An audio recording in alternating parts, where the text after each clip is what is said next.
What can I do? Begin your own program taking step 1 from the previous chapter, how it works. When we fully concede to our innermost selves that we are powerless over our addiction, we have taken a big step in our recovery. Many of us have had some reservations at this point, so give yourself a break and be as thorough as possible from the start. Go on to step 2, and so forth, and as you go on, you will come to an understanding of the program for yourself. If you are in an institution of any kind and have stopped using for the present, you can with a clear mind try this way of life. Upon release, continue your daily program and contact a member of NA. Do this by mail, by phone, or in person. Better yet, come to our meetings. Here, you will find answers to some of the things that may be disturbing you now. If you are not in an institution, the same holds true. Stop using for today. Most of us can do for 8 or 12 hours what seems impossible for a longer period of time. If the obsession or compulsion becomes too great, put yourself on a 5-minute basis of not using. Minutes will grow to hours, and hours to days. So you will break the habit and gain some peace of mind. The real miracle happens when you realize that the need for drugs has in some way been lifted from you. You have stopped using and have started to live. The first step to recovery is to stop using. We cannot expect the program to work for us if our minds and bodies are still clouded by drugs. We can do this anywhere, even in prison or an institution. We do it any way we can, cold turkey or in a detox, just as long as we get clean. Developing the concept of God as we understand Him is a project that we can undertake. We can also use the steps to improve our attitudes. Our best thinking got us into trouble. We recognize the need for change. Our disease involved much more than just using drugs, so our recovery must involve much more than simple abstinence. Recovery is an active change in our ideas and attitudes. The ability to face problems is necessary to stay clean. If we had problems in the past, it is unlikely that simple abstinence will solve these problems. Guilt and worry can keep us from living in the here and now. Denial of our disease and other reservations keep us sick. Many of us feel that we cannot possibly have a happy life without drugs. We suffer from fear and insanity and feel that there is no escape from using. We may fear rejection from our friends if we get clean. These feelings are common to the addict seeking recovery. We could be suffering from an overly sensitive ego. Some of the most common excuses for using are loneliness, self-pity, and fear. Dishonesty, closed-mindedness, and unwillingness are 3 of our greatest enemies. Self-obsession is the core of our disease. We have learned that old ideas and old ways won't help us to stay clean or to live a better life. If we allow ourselves to stagnate and cling to terminal hipness and fatal cool, we are giving into the symptoms of our disease. One of the problems is that we found it easier to change our perception of reality than to change reality. We must give up this old concept and face the fact that reality and life go on, whether we choose to accept them or not. We can only change the way we react and the way we see ourselves.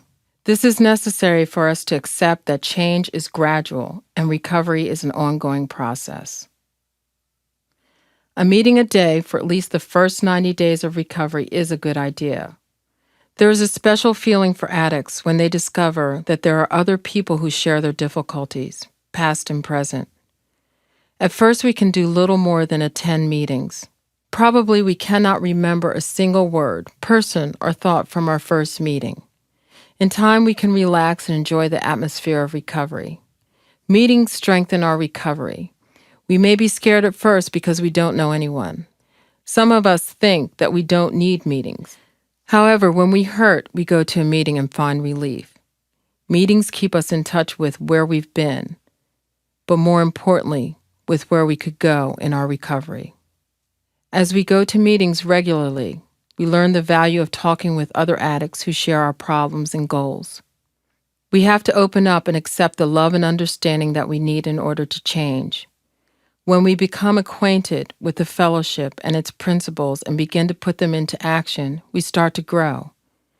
We apply effort to our most obvious problems and let go of the rest. We do the job at hand, and as we progress, new opportunities for improvement present themselves. Our new friends in the fellowship will help us. Our common effort is recovery.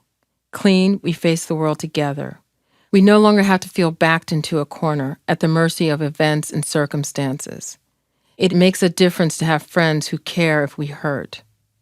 We find our place in the fellowship, and we join a group whose meetings help us in our recovery. We have been untrustworthy for so long that most of our friends and families will doubt our recovery. They think it won't last. We need people who understand our disease and the recovery process. At meetings, we can share with other addicts, ask questions, and learn about our disease. We learn new ways to live. We are no longer limited to our old ideas. Gradually, we replace old habits with new ways of living. We become willing to change. We go to meetings regularly, get and use telephone numbers, read literature, and most importantly, we don't use. We learn to share with others. If we don't tell someone we are hurting, they will seldom see it. When we reach out for help, we can receive it. Another tool for the newcomer is involvement with the fellowship. As we become involved, we learn to keep the program first and take it easy in other matters. We begin by asking for help and trying out the recommendations of people at the meetings. It is beneficial to allow others in the group to help us. In time, we will be able to pass on what we have been given. We learn that service to others will get us out of ourselves. Our work can begin with simple actions: emptying ashtrays, making coffee, cleaning up, setting up for a meeting, opening the door, chairing a meeting, and passing out literature. Doing these things helps us feel a part of the fellowship. We have found it helpful to have a sponsor and to use this sponsor. Sponsorship is a two-way street. It helps both the newcomer and the sponsor. The sponsor's clean time and experience may well depend on the availability of sponsors in a locality. Sponsorship for newcomers is also the responsibility of the group. It is implied and informal in its approach, but it is the heart of the NA way of recovery from addiction, one addict helping another. One of the most profound changes in our lives is in the realm of personal relationships. Our earliest involvements with others often begin with our sponsor. As newcomers, we find it easier if we have someone whose judgment we trust and in whom we can confide. We find that trusting others with more experience is a strength rather than a weakness. Our experience reveals that working the steps is our best guarantee against relapse. Our sponsors and friends can advise us on how to work the steps. We can talk over what the steps mean. They can help us to prepare for the spiritual experience of living the steps. Asking God as we understand Him for help improves our understanding of the steps. When we are prepared, we must try out our newly found way of life. We learn that the program won't work when we try to adapt it to our life. We must learn to adapt our life to the program. Today, we seek solutions, not problems. We try what we have learned on an experimental basis. We keep what we need and leave the rest. We find that by working the steps, communicating with our higher power, talking to our sponsors, and sharing with newcomers, we are able to grow spiritually. The 12 steps are used as a program of recovery. We learn that we can go to our higher power for help in solving problems. When we find ourselves sharing difficulties that used to have us on the run, we experience good feelings that give us the strength to begin seeking God's will for us. We believe that our higher power will take care of us. If we honestly try to do God's will to the best of our ability, we can handle anything that happens. Seeking our higher power's will is a spiritual principle found in the steps. Working the steps and practicing the principles simplifies our lives and changes our old attitudes. When we admit that our lives have become unmanageable, we don't have to argue our point of view. We have to accept ourselves as we are. We no longer have to be right all the time. When we give ourselves this freedom, we can allow others to be wrong. Freedom to change seems to come after acceptance of ourselves. Sharing with fellow addicts is a basic tool in our program. This help can only come from another addict. It is this help that says, I've had something like that happen to me, and I did this. For anyone who wants our way of life, we share experience, strength, and hope instead of preaching and judging. If sharing the experience of our pain helps just one person, it was worth the suffering. We strengthen our own recovery when we share it with others who ask for help. If we keep what we have to share, we lose it. Words mean nothing until we put them into action. We recognize our spiritual growth when we are able to reach out and help others. We help others when we participate in service work and try to carry the message of recovery to the addict who still suffers. We learn that we keep what we have only by giving it away.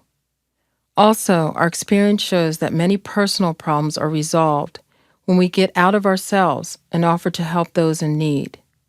We recognize that one addict can best understand and help another addict. No matter how much we give, there is always another addict seeking help. We cannot afford to lose sight of the importance of sponsorship and of taking a special interest in a confused addict who wants to stop using. Experience shows clearly that those who get the most out of the Narcotics Anonymous program are those to whom sponsorship is important. Sponsorship responsibilities are welcomed by us and accepted as opportunities to enrich our personal NA experience. Working with others is only the beginning of service work. NA service allows us to spend much of our time directly helping suffering addicts, as well as ensuring that Narcotics Anonymous itself survives. This way we keep what we have by giving it away.